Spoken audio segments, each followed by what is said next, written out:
Alors bonjour.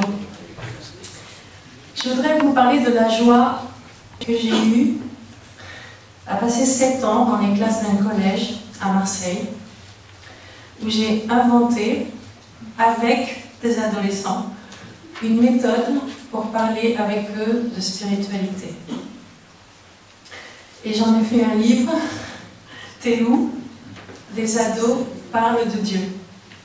C'était un établissement catholique, mais il n'y avait dans chaque classe que 3 musulmans, 1 ou 2 juifs, et à peine, vraiment à peine, un catholique pratiquant. La plupart étaient donc non-croyants. Cette initiative est basée sur une intuition. La foi n'est pas scolaire. Elle ne s'apprend pas par cœur. Pour qu'il y ait appropriation, il faut que les enfants puissent discuter. Ils puissent s'exprimer, bafouiller, chercher à haute voix et même en silence. Je travaille sans manuel, mais avec méthode. J'ai mis en place un rituel. J'ai défini une discipline. Voilà comment se passent les séances. Les élèves prennent la parole pendant 35 ou 40 minutes.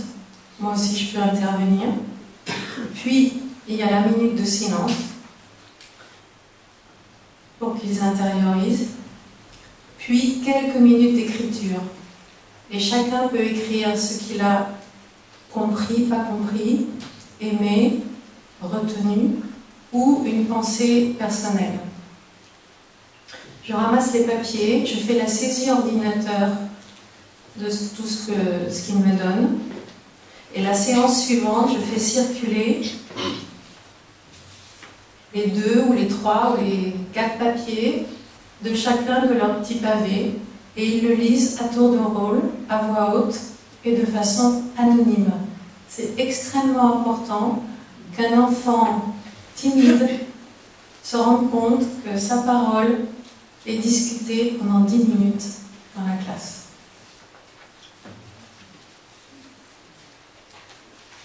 Les écrits font l'objet donc de ce livre. J'ai donné une parole, une place énorme à ce qu'ils ont à dire.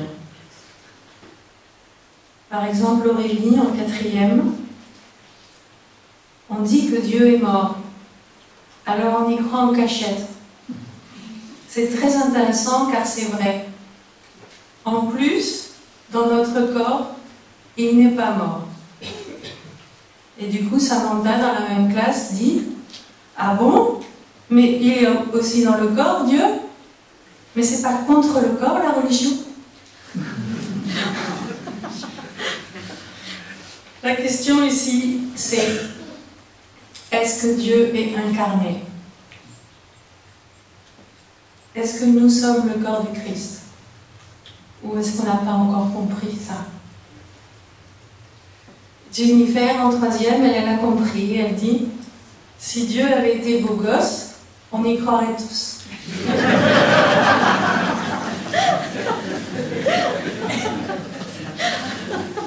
Le livre Théo est très très drôle. De quoi parle-t-on? Le premier cours, je leur demande de répondre par écrit à 3 questions. La première, en qui crois-tu? Et grâce à qui? C'est important qu'ils comprennent qu'il y a une histoire de transmission, de rencontre. C'est toujours quelqu'un. La famille, une grand-mère, l'école, peut-être la paroisse. Si tu ne crois pas, pourquoi? C'est très important qu'ils puissent nommer leur refus et qu'on puisse s'y attarder. La plupart disent « je ne crois pas parce que je suis scientifique ». Et on ne leur a jamais expliqué que l'explication biblique est basée sur un mythe. Donc, ils ne savent pas ce que c'est qu'un mythe. La 3e question, c'est si on pouvait inviter Dieu ici dans la classe la semaine prochaine et qu'il venait, ou un sage, si tu ne crois pas en Dieu, quelqu'un qui a de l'expérience, quelles sont tes questions? Quelle est ta question? Mon souhait est de susciter chez eux leurs propres interrogations. Et leurs questions en disent long sur ce qu'ils vivent. Je leur dis que je ne suis pas prof, mais je suis un chef d'orchestre de leurs paroles, éventuellement de la mienne. Je suis d'abord à l'écoute, mais ce qui est encore plus important, c'est qu'ils sont pour la première fois à l'écoute des uns des autres. Leur première réaction à tous, que ce soit de la 6e à la 3e, et quelquefois j'ai eu vraiment seconde. C'est fou parce que je croyais que tout le monde pense comme moi. Et puis ensuite, ils me disent, j'ai appris plein de trucs pendant ce cours. Et je leur dis, mais quoi? Parce que pensent les autres. On est ensemble depuis le CP, mais on ne se connaissait pas. Dans le sommaire, vous voyez qu'il y a 52 chapitres, et c'est une matière à penser qui ne cesse de rebondir. Les sujets de société, les sujets de métaphysique et la théologie. Ce que j'ai découvert, je le dois à la méthode Montessori. Mon mari est hollandais et non-croyant. Nous avons 3 enfants et j'ai vécu 15 ans à Amsterdam. En tant que mère française, j'avais extrêmement peur de cette méthode. Je trouvais qu'il y avait un manque de repères, pas de travail à faire le soir à la maison, pas de notes, aucune structure apparente. Et j'ai découvert ici, quand ils sont arrivés à l'âge de l'adolescence à Marseille, que leur curiosité était intacte, qu'ils savaient travailler en équipe, qu'ils font des ponts entre les matières et qu'ils retiennent ce qu'ils apprennent. Parce qu'ils ont développé une autonomie, une responsabilité et que leur joie est parfaite. Leur désir est grand. Ils ne sont pas fatigués. Comme chrétiens, je crois que nous avons le désir de la transmission. Mais hélas, nous avons souvent l'obsession de la mission. Nous avons un héritage et nous voulons le faire passer. Le problème, c'est que les enfants ne le reçoivent plus. Il y a un décalage. Ça n'est plus leur culture. Ça ne résonne plus du tout avec leur vécu familial. Loris, en 4e, dit « Dieu reste silencieux pour les siècles des siècles. Il est passif face à la douleur. C'est lui qui a fait mourir délibérément nos proches. C'est pour nous punir qu'il envoie le malheur ou la maladie. C'est un traître. » Pourtant, nous persistons à vouloir faire rentrer 10 ans de théologie dans 5 minutes de cours. Nous sommes dans la situation de quelqu'un qui veut donner un cadeau à un enfant qui ne l'ouvre pas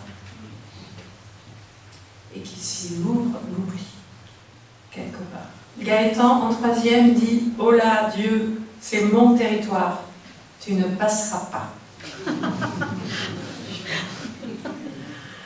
C'est très souvent un problème de vocabulaire. On ne peut plus décréter d'en haut « il est ressuscité ». Ce mot ne veut rien dire pour eux. On ne peut plus l'expliquer.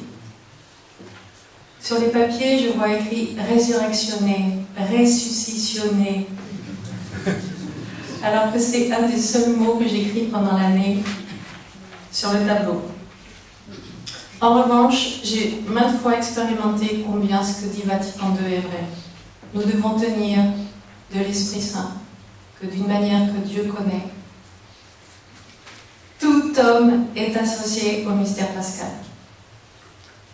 Et c'est la phrase de Saint Paul. Dieu veut que tous les hommes soient sauvés. La question que je pose, c'est, lorsque nous disons que Dieu est vivant, est-ce que nous y croyons? Jésus, avec la Samaritaine, s'assied avec elle sur son pied. Il n'est pas dans une salle de café. L'enseignement n'est pas basé sur un savoir, mais sur la relation. Jésus ne dit pas aux apôtres « c'est moi le Christ », mais il demande « que disent-ils que je suis ?» Ce qui fait dire à Pierre « tu es le Fils du Dieu vivant ». Ce qui fait dire à Jésus « bien heureux es-tu parce que tu ne l'as pas trouvé tout seul. Et c'est ce qui fait que Pierre s'en rappelle. Emmaüs, de quoi parliez-vous prochainement? C'est la relecture de Saint Ignace. Les enfants découvrent l'intériorité, découvrent le silence qu'ils ne connaissent pas. Ils en ont peur. Ils disent le silence c'est fait pour les vieux. Juste, je finis avec la parabole du fils prodigue, on en a parlé tout à l'heure. Bérénice, en 4e, avait dit il y a toujours 2 cœurs dans le Père. Donc je lui ai dit 2 cœurs dans le Père, je veux dire un cœur pour chacun des fils. Elle me dit non, non, non. Je voulais dire un cœur pour dire tu m'as fait mal, un cœur pour dire je te pardonne. Ce qui fait dire dans la même classe à César, moi je ne crois pas tellement que ça parle du Père qui se ferait avoir par le Fils. Je ne crois pas non plus qu'on veut dire que Dieu pardonne tout. Je crois que ça veut plutôt dire que nous, on croit qu'on ne sera jamais pardonné. La parole surgit. J'ai fait de la théologie avec ces enfants non-croyants et ils m'ont enseigné ma foi. Je crois qu'ils ont une soif immense, mais que trop de préparation tue la soif définitivement. Ils disent, je veux bien croire en Dieu, mais on m'a raconté trop de bêtises. Par contre, une fille de 6e a écrit, je ne crois pas en Dieu, mais je prie et je lui parle. Merci beaucoup, Sylvie.